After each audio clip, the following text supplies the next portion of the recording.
No. Well, there's nothing there, so I feel like it's. Yes. All It's right. like. Let's see. Do you think we can possibly get into in 7 seconds? Well, let's do it. Let's try. Did you read all this stuff? All right, commissioners, I think we're live on YouTube. I'll make sure we're muted. Yep.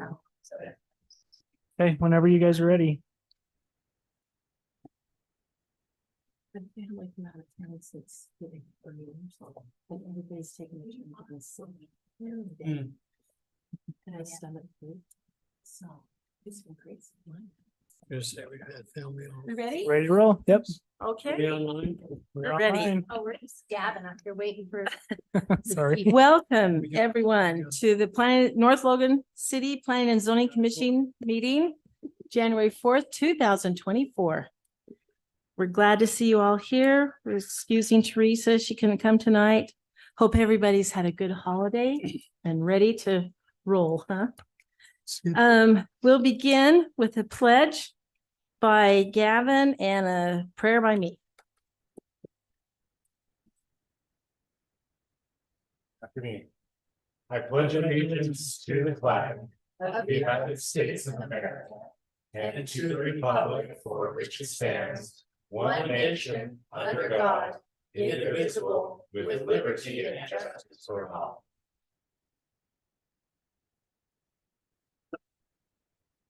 Heavenly Father, we are grateful to be able to be here tonight in this Planning Commission meeting. We are thankful for this beautiful city in which we live. Grateful for the good people that live here and for the good people that work hard to make it a nice place. We're thankful for the snow that we're receiving and pray that we might be able to have enough moisture this year. We're thankful, Heavenly Father, for the opportunity to serve our community, and we pray that Thy Spirit can help us tonight, that we might work well together, that we might be able to think clearly, that we can be kind and positive and work through good issues and things that will benefit our city in the best way. We are grateful for the opportunity to be here and say these things in the name of Jesus Christ. Amen. Amen. Hey, thank you, Gavin. Thank you, me. I always Thank hate you, to ask me. people to pray, so. All right, we need to have a motion to adopt the agenda. So moved. I seconded. Okay, I think Karen made Who a are you gonna motion put and down? Gavin seconded to adopt the agenda for a meeting. All in favor? Aye. Any opposed? None. All right, we don't have any minutes to go through tonight, so we'll go on to any follow-up issues from previous meetings. Scott? Yeah, the only thing that we're gonna need to follow up on is what we're actually gonna talk about on our agenda today, the SB 174 subdivision amendment edit. So I don't have any other agenda items to follow up on. But I just want to give you a heads up. At last night's city council meeting, our former planning commissioner, Kenny Reese, was sworn in as one of our new city council members. So we congratulated him, thanked him for his service on the planning commission, and are now thanking him for his service on city council. So he's here Wednesday nights instead of Thursday nights, and we'll miss him. But that happened yesterday. Additionally, yesterday the city council appointed Tracy Walker as one of our new planning commissioners. So Tracy wasn't able to be here with us tonight as he's had some previous engagements, but he'll be going through some training, and then he will join us at our next regular scheduled meeting. So you'll see a new plaque here on the dais, and we'll welcome him to the planning commission when we see him. So Great. just FYI. Good choice. As part of this shakeup with Kenny moving on to city council, Commissioner Teresa Tyre will move out of the alternate position into a regular position, and Tracy will take over as our alternate planning commission member. So just so you're aware. Awesome. Those are a couple of updates. That's all I have exciting. on that regard. Okay, thank you, Scott. Mhm. Glad we'll be happy to have Tracy here with us. All right, let's move on to item number 4. Four. I wish you were on 4. Huh. Item number 1. Skip everything. We'll start. It's a public hearing To review and possible recommendation regarding the proposed zoning amendment, text amendment intended to adjust the North Logan City subdivision ordinance to be compliant with the state mandated requirements of Senate Bill 174. So Scott, do you want to start us off in this? Yep. So in your packet in front of you, because this is such a large amount of text, I printed off just the clean version of the ordinance. The red lines are an awful lot to try to read between the lines and try to make sense of. So I felt that the clean version with the track changes accepted was maybe an easier read for everybody. We can access that and read through that if we need to. But what I'd like to do for the members of the public that are here with us tonight is just give an overview of what this project is, why we are even having to have these discussions and make these changes, so everybody's on the same page. And then we can get into some of the details as you guys see necessary. But we will want to have a public hearing on this item, as it is a legislative adjustment to our ordinances, and we'll need to make a recommendation to the city council as part of our action tonight. Okay. So I want to just kind of take care of a couple of broad strokes, just so we can kind of wrap our heads around what it is that we are looking at. The state legislature, I'll zoom in on this just a little bit more, make it a little bit more legible. The Utah State Legislature in this past legislative session passed Senate Bill 174.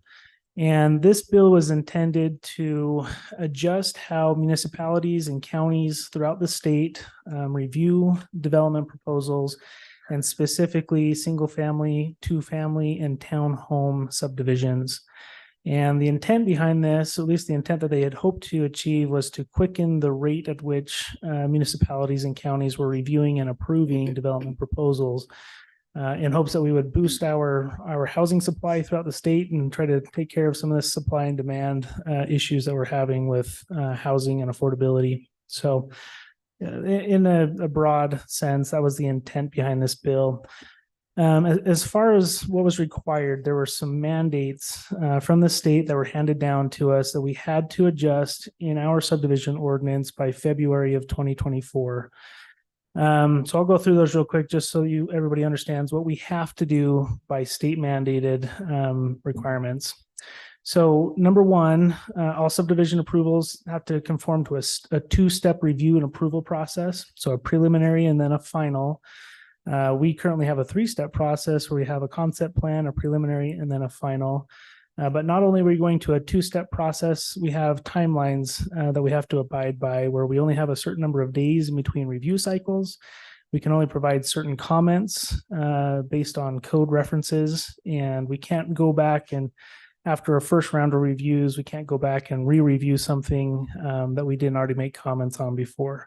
So it's meant to push the process forward and not, sit and discuss these things beyond what is applying, or what is complying with our ordinances. If it is compliant, we're expected to review it quickly and push it forward. So no concept plan allowed. We cannot even require that developers come in for a pre-application meeting, though they can request one, and I think it would be smart of them to do so just so they can understand the process, but we cannot require that to occur. That's the first mandate. We have a 2-step accelerated process. If we don't comply with that process, the developer can say that they are approved based on what was submitted, and they can move forward if we don't provide comments to the contrary. So it keeps us very engaged from beginning to end. The second item is on our residential roads, so that are about 25 miles an hour. We cannot require asphalt widths greater than 32 feet, which is intended to reduce costs for subdivisions where they don't have to put in as much asphalt. It does cause some problems with street parking and bike lanes and some of those other facilities we try to fit within the right of way. But that was one mandate where we had to put together a cross section that a developer could use from a technical standpoint that was no greater than 32 feet. They do allow for a couple of exceptions where if there's a street adjacent to a known large traffic generator like schools or community centers, that we could widen that for certain purposes. But if it's just a traditional residential street, then we're capped at 32 feet of width. Okay. beyond that, so those are the mandates. We did have a couple of policy decisions that we were allowed to discuss and decide what was best for our community. So the first decision point was we had to designate a administrative land use authority. Our legislative land use authority is our city council. Whenever anything is legislatively reviewed and approved, that always goes through the city council. But as part of this subdivision review process, we had to designate a administrative land use authority, and that land use authority could not be the city council. So in the past, we've had all of our subdivisions go through the planning commission as a recommending body and then approved by the city council as a final land use authority. We can no longer do that. We have to have a administrative land use authority, which can be the planning commission, but we can't go through an additional process to have the city council approve it. So we had the ability to choose what do we want, who do we want to designate as that local land use authority. It could have been a single staffer. It could have been the planning commission. It could have been a body like a development review committee. And through past discussions with the planning commission, city council, we decided we wanted to keep it with the planning commission as that administrative land use authority. Okay, so that was one decision point. The second decision point is what constitutes a complete subdivision application. And this is where we're able to get maybe a little bit of control back, local control back, where we can have a very detailed requirement for what is in a subdivision application. If we're going to be held to a quickened timeline and we're not able to make multiple review comments on items that we may have missed on the first round of review, then we need to be extremely detail oriented when we're accepting an application. So it's kind of like a gatekeeper type of a scenario where we say, look, you have to have a very robust application that checks all of these boxes. And if anything's out of line, then we won't even accept it, because the minute we do accept it, our shot clock starts and we're on the time to get it reviewed and then turned around.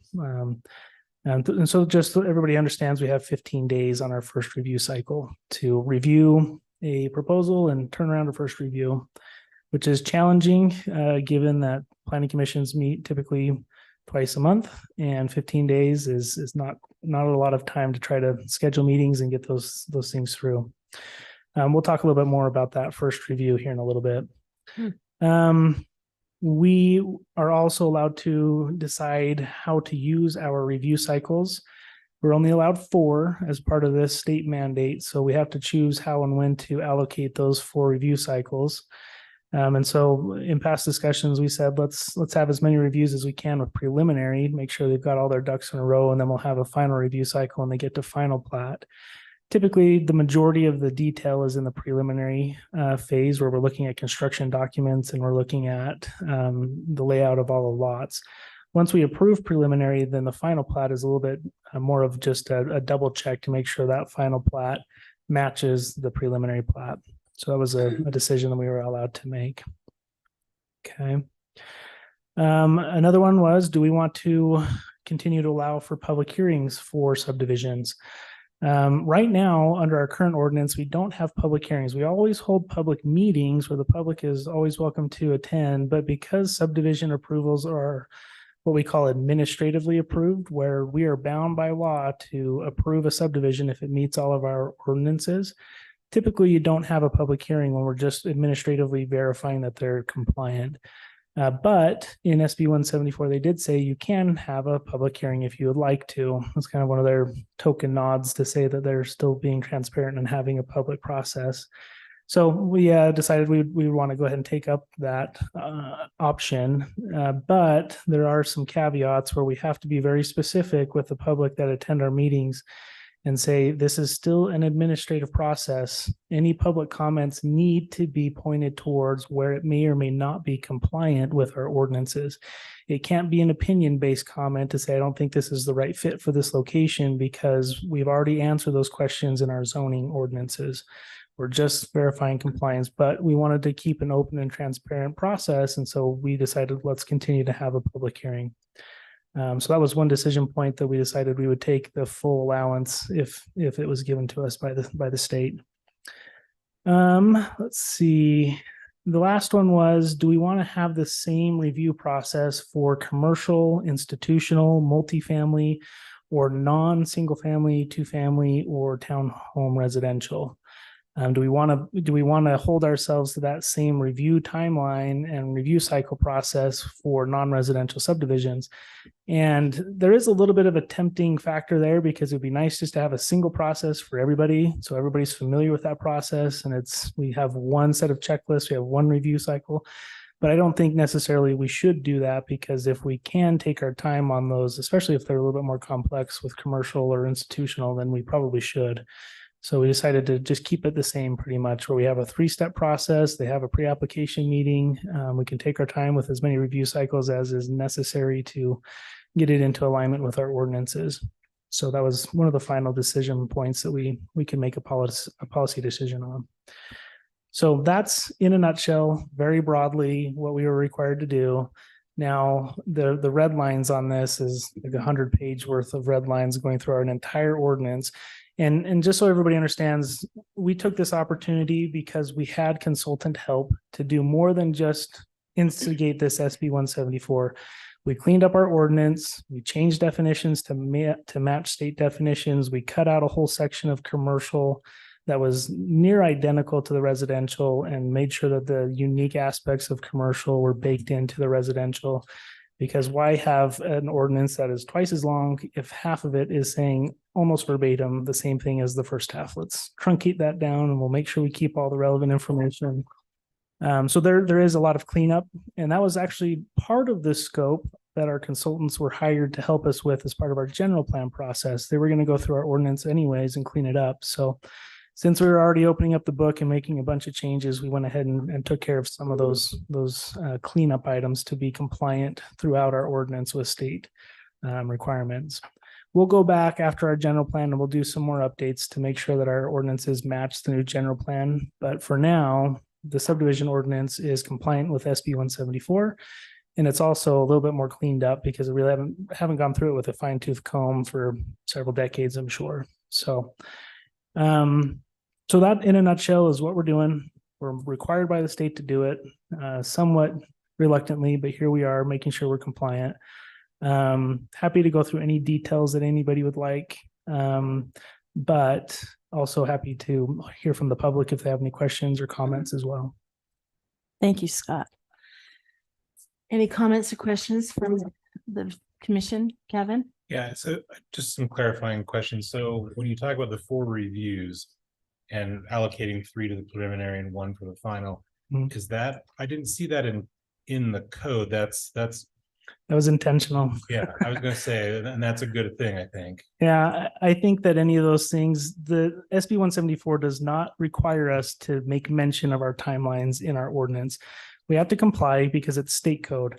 But in our ordinances, we don't have to tell people that we have 14 days to review things. If they're savvy and they know, they can go to the state website and they can look up to see how fast we're supposed to be doing things. We will, of course, comply on our end, but we don't have to advertise it broadly and widely to say, well, you have to have all of your stuff in by this date, and then there's no need.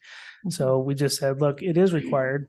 Our application process and our behind the scenes review process, we will follow those timelines, but we're not going to just throw that in there because it might change. To be quite honest, the legislature might go ahead and adjust a few of these things, and I don't want to have to open up and change things unnecessarily.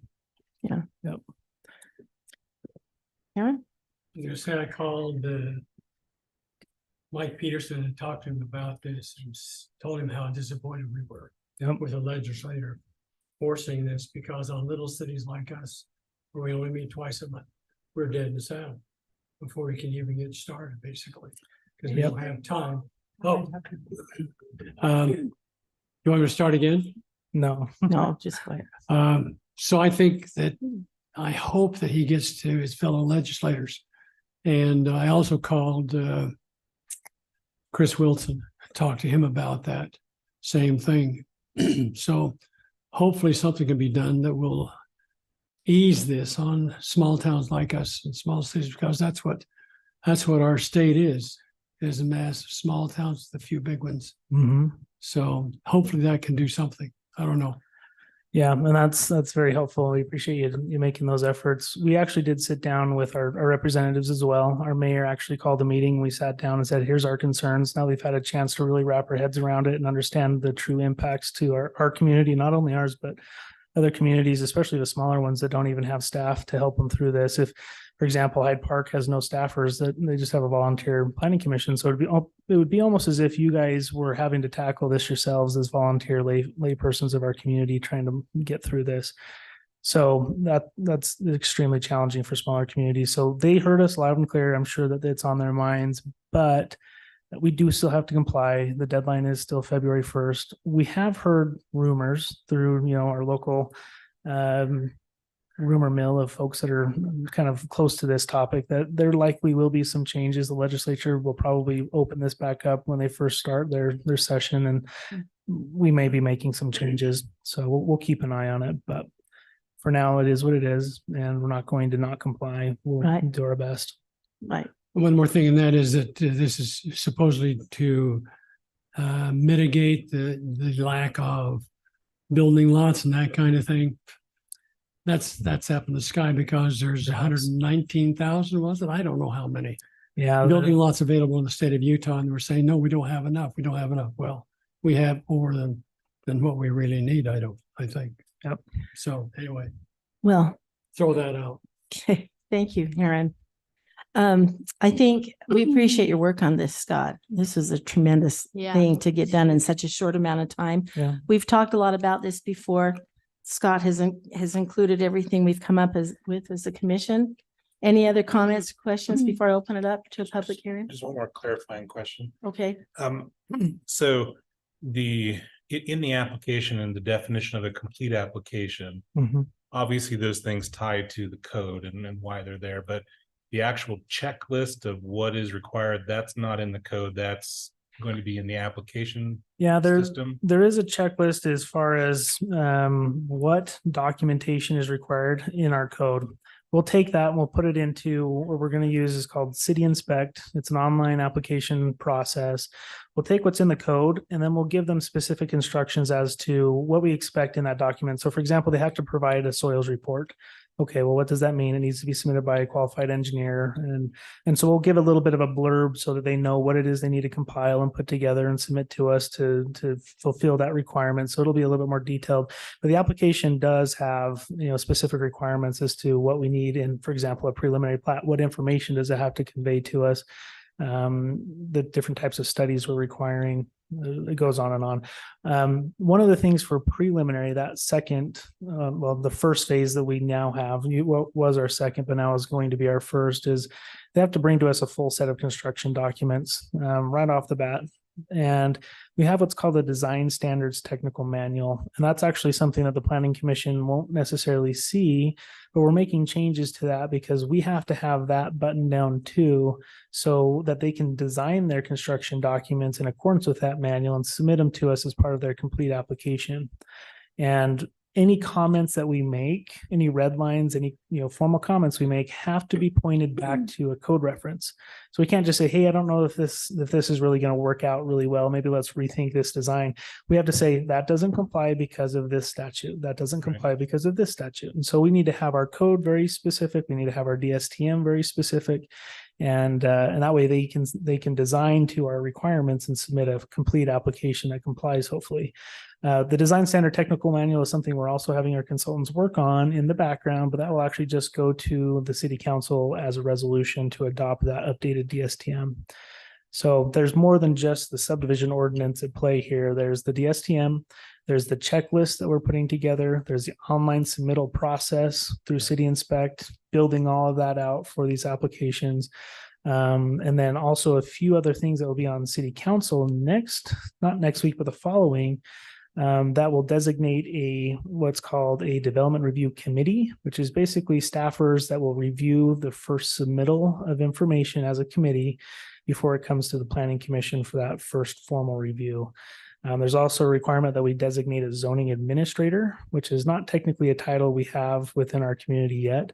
We have myself, Community Development Director, but we would have to designate myself as the zoning administrator, which is one of the defined terms under the state code. So some of these just technicalities and details. I forgot to mention we have to update our fee schedule because we don't have a preliminary a concept plan phase anymore. So we have to update all of our fees that a developer pays to us to review these processes. That also has to go through a public hearing with the city council. So there's a lot of these little elements that we're trying to cobble together to update all of our processes, and we're close to achieving that. But what we're looking at just as far as the legislative adjustment to our land use code is concerned is what we have in front of us today. Okay. Yep. Aaron? Another question, all of these things we've talked in the code that you're going to put into, if they don't fill that up when they present it to you, and can you turn that back to them and say, nope, you're not there, so that doesn't start, so kind of- the time doesn't start, well, I've got it, and that time Yeah. starts Well, out. we're kind of banking on that, where we will do a very robust pre-review of their application to say, do we have everything we need in order to do a full Okay. review? And we will reject it if there's not everything in that checklist. Excellent, that's good. Just a question, has really nothing. Where do apartment buildings lie in all of this? They are not applicable. So they They're not what? are not applicable. Yeah, I know they're not. So we'll take them through the same process we have now, where they have to come in for a pre-application meeting, a concept plan. We can take as long as we want on our preliminary plat and development plan review and final plat. So it'll go through the same process we have now. So anything that is not a single family subdivision, a 2-family subdivision, which is kind of like twin homes, duplexes, or townhomes, those 3 have to go through this accelerated process. Everything else we've said they're not applicable. They will go through the same process we have now. And then the last exemption I think is really important, and we've taken full advantage of this, is any area of our community that is in a geologic hazard area. So any map geologic hazard, whether that's steep slopes, unstable soils, fault lines, floodplain, you name it, any of those mapped areas, they don't comply, but we don't have to comply with that either for them. They will go through our same process, and we're instigating a third-party reviewer as well as part of those reviews. So we will have a geotechnical engineer on retainer to help us review those types of subdivisions. Yep. And it'll take as long as we need to verify that we've got it right. I like Good. that. Great. Any other questions, comments? All right. We will open up our public hearing, this discussion on this possible recommendation. I'll read you the rules for public hearing. Before you begin, please state your name for the record. Please speak into the microphone so that your comments can be recorded. Please limit your statements to 2 minutes. If you're also speaking on behalf of others, you may ask the chairman for more time. Please phrase your opinions in the form of statements and not questions. A public hearing is your opportunity to express your opinions to the Planning Commission. It's not a time to ask questions and expect dialogue between yourself and the commission or the city. Please address your comments to the commission, not to the public. The commission might ask questions about your comments in order for them to better understand you. If you have questions or needs to discuss an issue, please meet with the Planning Commission members or the appropriate city staff member before the public hearing where dialogue can take place. I just want to add dialogue. The public hearing is for this proposal. It's the only thing we're going to talk about in this public hearing tonight. You may provide a written statement as you input for a hearing. You may read your entire statement or summarize it. The 2-minute limit applies. You may provide a copy of the written statement to the city recorder. He'll make copies for the commission. Written comments, if a copy is provided, become a part of the public record, but are not included in the minutes of the meeting. So we will open our public hearing now. Oh, Cameron, where's my phone? Can you?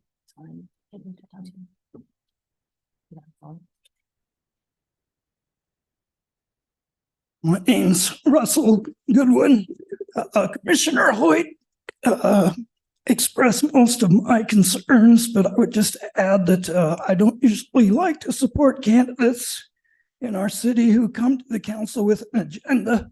I didn't agree with Brad Crookston's agenda, but I do agree with Mark Hansey's. And I think we have a legislature that is overreaching its authority. We have now the Utah Lake Authority, the Inland Lake Authority, the Great Salt Lake, Authority. And there's a few others where they've usurped local governance and zoning and fees and et cetera, environmental concerns. I would encourage you, along with what Commissioner Hoyt has expressed and what Scott has talked about, meeting with our representatives, that you may consider drafting a letter as the North Logan Planning Commission to Mike Peterson and Chris Wilson, expressing your concern.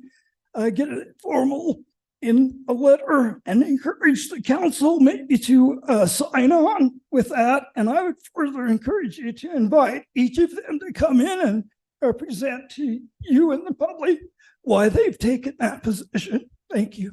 Thank you, Mr. Goodwin. Any other comments?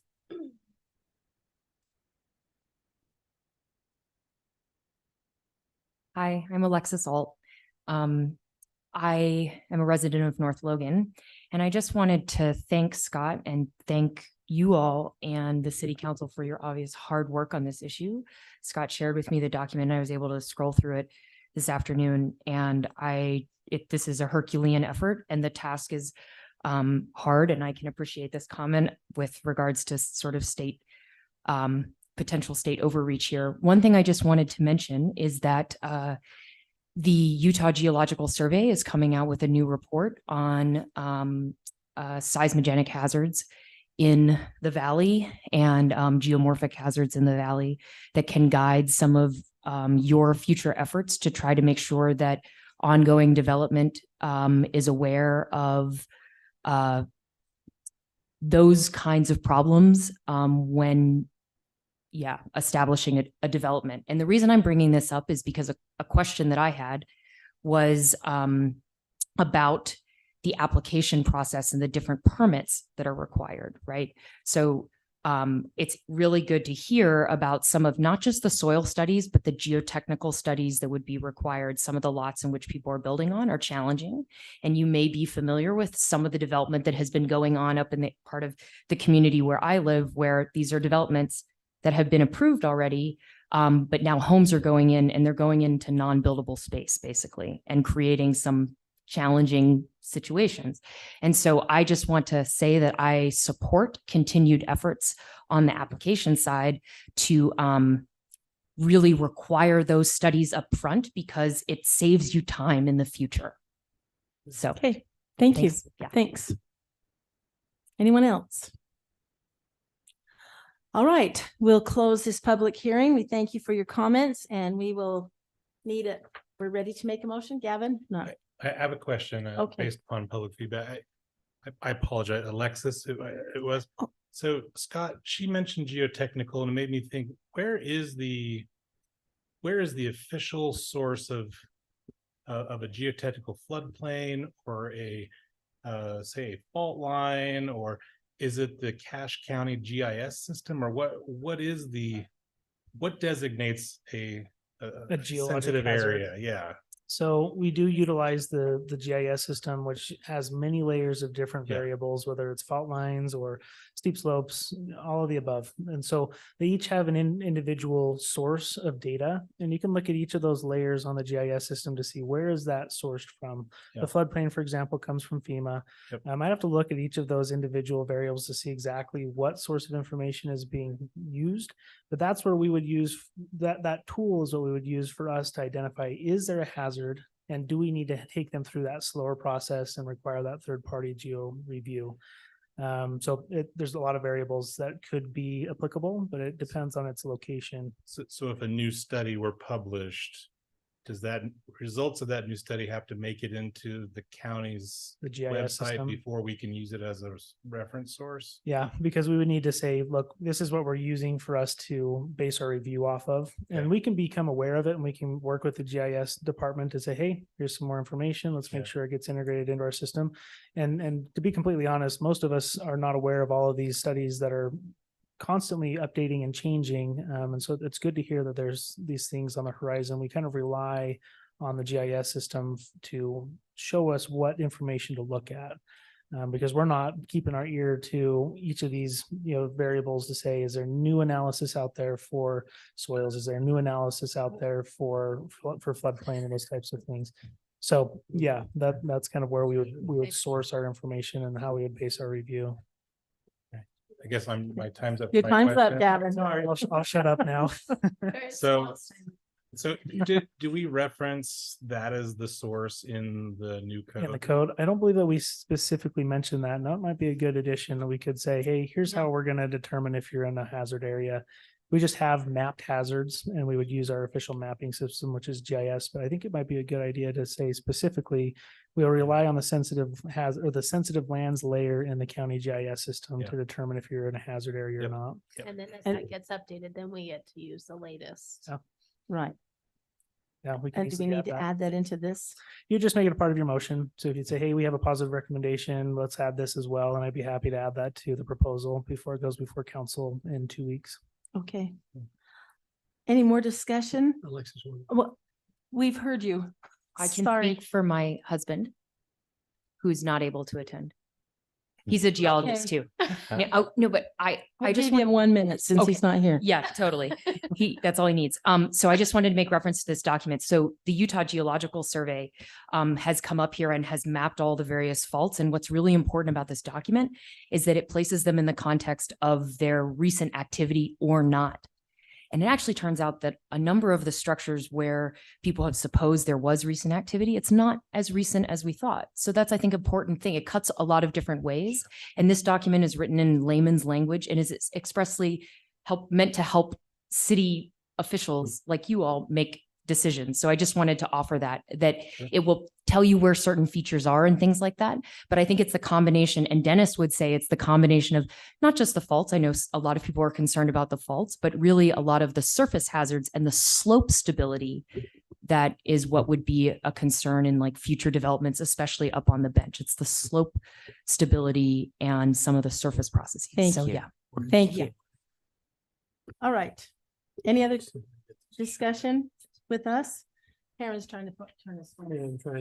He wants to get us out of here. So it's the time spot. Gavin, I move that we provide a positive recommendation regarding ZTA. You're miserable.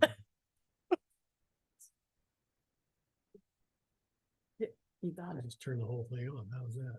Okay. Sorry, go ahead, It's Gavin. okay. I move that we make a positive recommendation to the city council on ZTA 2023-06. Incorporating staff's analysis and feedback and encouraging or asking them to consider linking the source for sensitive areas. Right, do we have a second? I second that. Go ahead. Go ahead. All right. Third it. I third Get, it.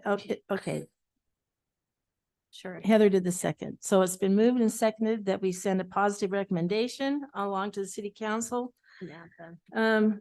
with the adjustments that Gavin added for this proposal. Is that enough to be said, Marie? All right, all in favor? Aye. Any opposed? Great, pass it on to the city council. All right, let's go on to item number 2. Review and possible recommendation regarding a subdivision concept plan for a single lot commercial subdivision at approximately 2850 north, 200 west in the commercial general zone. Scott?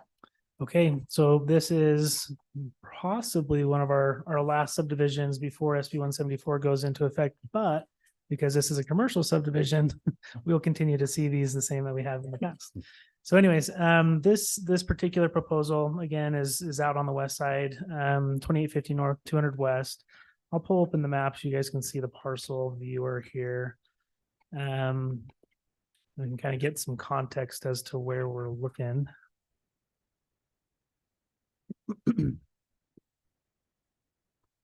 Okay.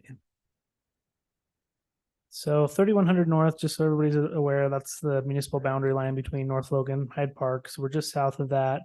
We're looking at 2850 north, which we have some segments further west of Second West, and we've got the segment east of Main. So this would be the continuation of that master plan road through here. The proposal is on this piece of land here. The parent parcel itself is 38, so some odd acres, something along those lines. The proposal would be between 5 and 6 acres, being subdivided off of that parent parcel for the purposes of a commercial development. Some of you may have been paying attention to social media. The city did put out a press release that there is a business looking to utilize this space, a larger building, about 75,000 square feet. And it's called the Rush Fun Complex. It's one of those family entertainment indoor facilities. So as part of that proposal, the initial steps here is that we go through a concept plan for the division of the property. So we're not looking at the building, we're not looking at the site, we're not doing that yet. We're just dividing off the piece of land that would then allow for that to be a buildable lot for that future building to be placed on. Okay. So as far as the zoning is concerned, this is in our commercial general zone, which allows for the majority of commercial uses, short of heavy manufacturing. So we have big box retail, we have small retail, anything in between. That's what is allowed out here. So west of Second West Zone, we get into more of our manufacturing commercial, but east of it is where we have more of a commercial general zoning. So the proposed use of this lot would be in alignment with that. We have a general sales and service land use for buildings both above and below 50,000 square feet, both of which are permitted uses in this zone. So it matches the zoning there. As far as the lot is concerned, the general commercial zone does not have a minimum or a maximum lot size. It just needs to be big enough for the proposed structure, parking, landscaping, all of those typical requirements. So there's not a minimum width, there's not a minimum acreage that we need to be concerned about. But they will divide the land as big or small as they need to make the project fit. So let me go down to this concept plan to show you generally, and keep in mind, this is still concept, so things might change slightly as things progress. We'll be dividing off between 5 and 6 acres here.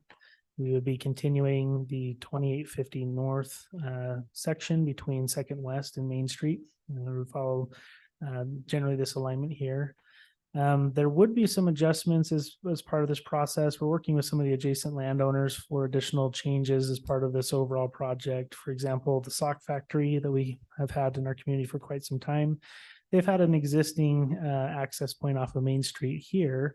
And with the continuation of 2850 North, we wouldn't want to have 2 access points this close together. So we would work with them to close this access point and then provide them an access off of the new street, as opposed to having 2 curb cuts on the highway.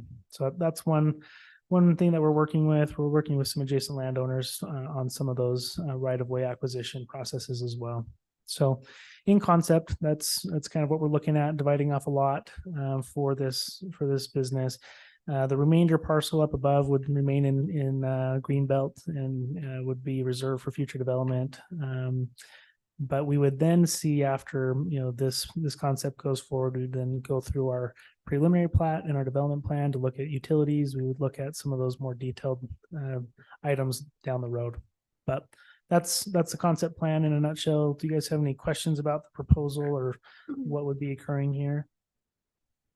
So I have one, that is on the plat that I've got right here. It shows the red line rectangle with a space between the building on the right and subdivision. But here it showed that it went, the other one that you had up there. Are you looking at this one in Yeah. front of you, Aaron? Yeah. Okay. Do those adjoin or is there a separation there between the?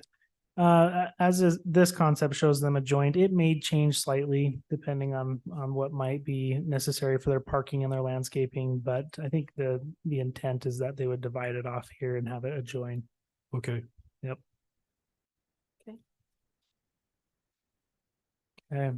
So as far as utilities are concerned, we've got existing water and sewer in the vicinity. There's secondary water given the existing agricultural use of the property. So we're not too concerned about making those connections. There are some improvements that will need to be done as far as water and sewer, but there's readily accessible in the vicinity. Okay. Any other questions, Gavin? Yeah, I saw that the recommendation from staff regarding the traffic report was to allow it to be waived. I don't know what the traffic patterns for a facility like this are and what increase that will be, but getting off of Main Street or turning left onto Main Street, there's going to be a lot of people making that. I'm assuming That movement. yeah, hopefully they're successful, and there's many people who want to make that, make those kinds of turns. Is there anything that needs to be done for turn lights, turn lanes, merge lanes, and things of that nature? We have been in communication with UDOT extensively over the past several years on this exact topic, especially the intersection and signalizing the intersection. UDOT is a very reactive agency. Unfortunately, they don't make changes until they're necessary. It doesn't seem like they look forward much. So we have been in touch with them. They are requiring that certain traffic warrants that a signal be placed, which they're saying won't be for quite some time. But from a safety perspective, it would be great. There's a lot more at play as far as UDOT standards that we'd have to cross certain thresholds before that could become applicable. So as far as the traffic report, the reason why staff is recommending that it be waived is because this particular street is a master plan street. It's part of our existing master street plan. And that street plan was designed to accommodate the anticipated traffic in this area with development being added to the street network. That doesn't necessarily mean that it wouldn't be nice to know what those traffic counts would be, and the traffic report could provide us with that. But there wouldn't be any changes to the street improvements based on the outcomes of that study. It would inform us of things maybe that we would like to do in the future, but as part of this project, we would install the roads as they've been master planned based on the anticipated development in this area. So if we wanted to do a traffic study, I think it would probably be something the city would undertake themselves on this. But it's one of those things, we could require it, but we have a master transportation plan. This is a master plan road that they're putting in, and the other roads that are fronting this property are existing city standard roads. So that's where that recommendation came from. So the street width would accommodate a single left turn, a double left turn, and lane alignments as we need, or? Yeah, and we've actually put in, it's a 66-foot wide right of way, which is a traditional two lane road. And we're still looking at some of those specific improvements around the intersections of Main Street and Second West, as far as turn lanes and those types of items. So we'll have some more information on that with the development plan as the engineering comes together. But the traffic report would be nice to know traffic counts, but it wouldn't necessarily change the design of the road that we would be installing. Okay. Okay. Any other questions, comments? Should it change the design of the road?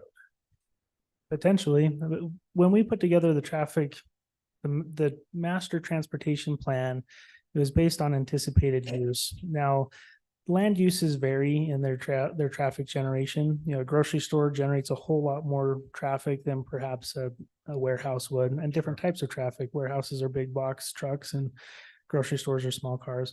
And when we're looking at commercial development in the zone, it's kind of like we estimate traffic broadly, you know, an average of this type of land use. Do we have, you know, enough street infrastructure to accommodate the average land use?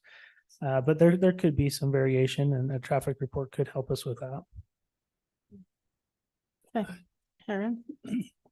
Going along with that, is there other semaphore lights on this road? Is there a limited number Of traffic lights? of traffic lights that the state would put on that road? That's And part if of the- so, does this qualify for one of those or no? That's part of what we've been negotiating with UDOT for many years now. They have specific standards for streetlight separation and distances between streetlights. It would appear that their primary objective is to continue to move as much traffic north and south through the valley on this corridor. And every light that is put on, especially if it doesn't meet certain separation standards, frustrates their ability to move traffic efficiently north and south. And so the city has advocated for a light at this intersection. We have a corridor agreement that we're negotiating between UDOT and other municipalities in, you know, our vicinity. And it's an uphill battle. And that's where we have kind of come to a conclusion. And it's not fully negotiated, but where UDOT would want to see the traffic necessitate that light before they would move forward with agreeing to put a light in. So it's them fighting their standards. It's us saying, look, it makes sense for us in our municipality, in our community. They're looking more broadly regionally at, north-south traffic and how do we get traffic on this corridor for all of the users of that system. And it's complex in that regard. And unfortunately, the number of accidents will. Right. And that's what's Wait until there's hard. bad accidents. And that's why I say they're reactive in their approach to design. One other thing, if they won't put a semaphore there, could they put a single light with a red, flashing red, east and west, and a flashing amber north and south, which would be a cautionary. I don't know. I mean, Okay. we could certainly ask that question. Up It to doesn't them. seem like something that they have in their standard playbook, though. Okay. Good comments. Gavin, have another comment? Yeah, one more. Just for, when I'm looking at the concept plan application, I see that the application fee listed was city paid. Is there a reason why the city paid for this, or are we the applicant, or? No, this is not an application that the city is moving forward with. We are certainly assisting, as most commercial projects, the city does work through our economic development partners to assist these projects to come forward. There are things that the city would like to make happen in ways that we can participate and kind of grease the skids and get things to move along. And so, no, we are not the applicants on this, but we are going to work with the adjacent landowners and try to get the project to kind of hit multiple birds with one stone, so to speak. The 2850 North Road, for example, it's a master plan road, and there might be some municipal funding that is put towards that. And so we do have some skin in the game to get those master plan components to come together. But we aren't technically the applicants on this project. Does the city pay also for that access point to be moved off of Main Street for the sock Oh, with factory? Or Sock Factory. Who's responsible for that? That's a good question. I'm sure we'll work with them. We might put in some sweat equity with some of the demolition and those things, but those are some of the details we're still working out with these property owners. They know that this needed to happen. They knew that, as part of this corridor that we would like to close this access point when this road, master Yeah. plan road was connected. I'm not sure if there was an agreement that kept them on the hook to pay for that when the time came, but we'll have to look into those details. So if we move this positively to the city council and they vote for it, then does the company have 12 months to do something about it? Under our existing subdivision requirements, yes. So if we give them, for example, an approval on a concept plan, then they would need to submit an application for their preliminary plat within 12 months. Yeah. Within 12 months. I think that the anticipated timeline will far exceed that, but yeah, that's Yeah. the timeline. Okay. Any other questions? Gavin? One last one. sorry. Okay, we're gonna set the timer on you. No. So There you go. in the staff report, there was the staff said there's enough road currently existing on 31st and 2nd West, I believe. And that this 2850 may not be required. And so is there a scenario where we see that we might do this or approve this project without putting in this 2850? Not necessarily. I think that this road will always go in. We might do a half road standard on the north side. We might do the full width if the property owner to the south wants to participate in that improvement. But no, we will make sure that at least the minimum half width standard on 2850 goes forward. They technically do have frontage on 2nd West, but because this is a master plan road, it does need to go in, but the city also has some obligation to assist that process with some monetary compensation on it. Yeah, okay.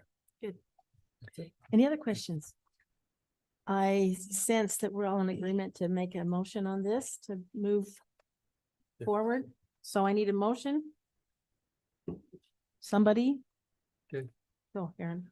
I move that with the subdivision, I move that the subdivision 2023-06 as it's mentioned here, review the possible recommendations and subdivision concept plan that we go with a positive recommendation to the city council on this. Right, it's been moved A and second. It might, Heather's, commissioners, might I also have you as part of your motion, if you're in agreement with what's in the staff report, the conditions and the findings, as part of your motion, if you want to move forward with a positive recommendation, let's make sure we do so based on the facts, findings, and conditions of the staff report. Good. Yes, would you please, Do that again, would you Aaron. please add that to my motion? Thank you, because I can't. Based on repeat the what he findings. said. Okay, good. All right, we need a second. I second that, Marie.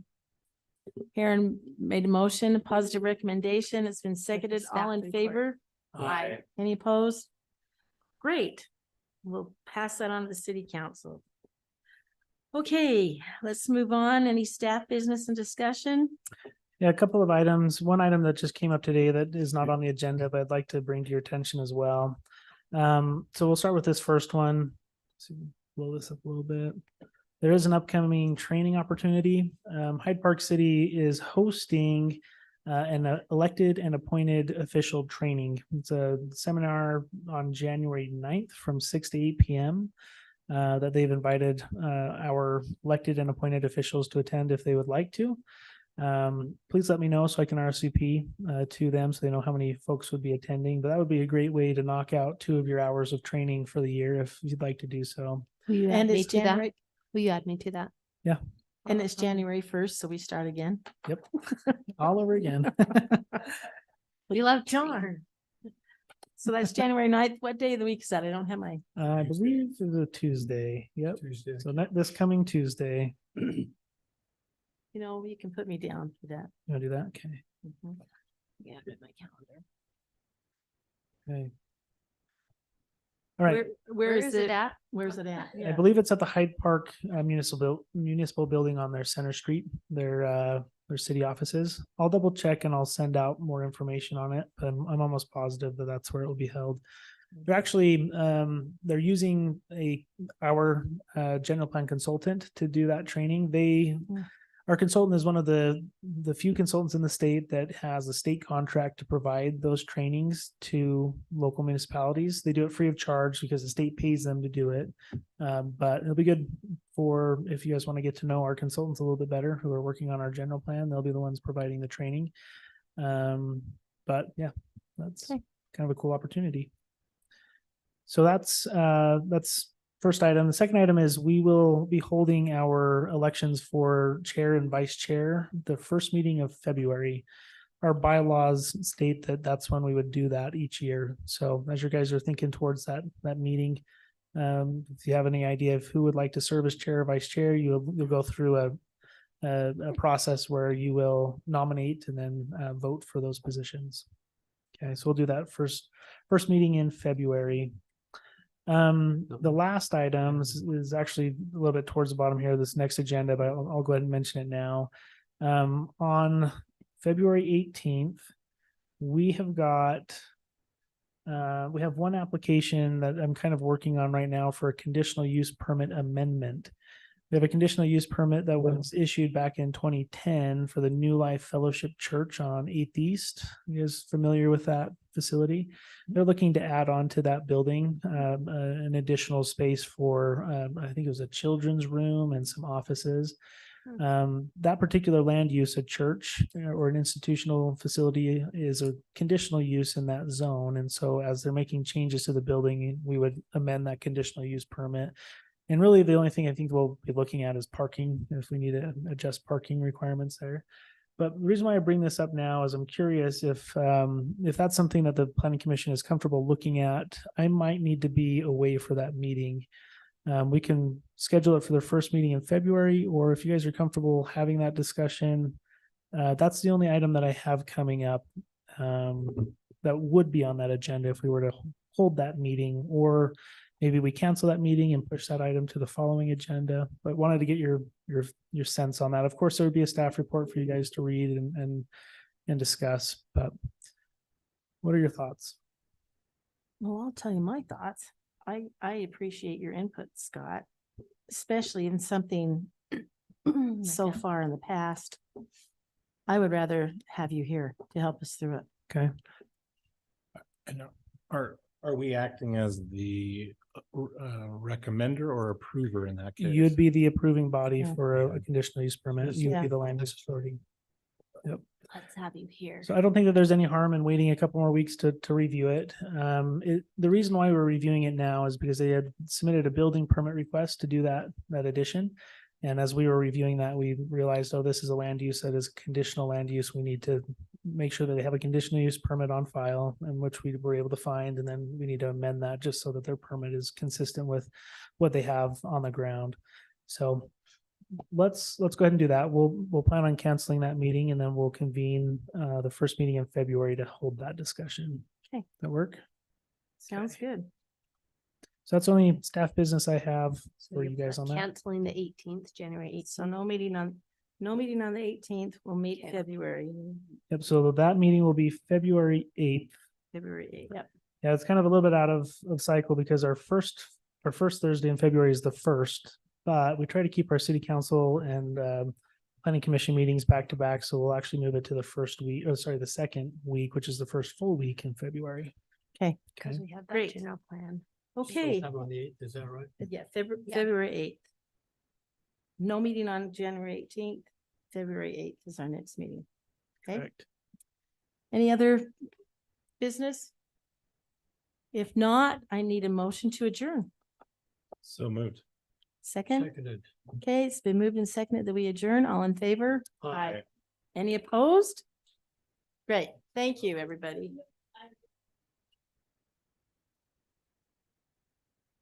Gavin and then Heron.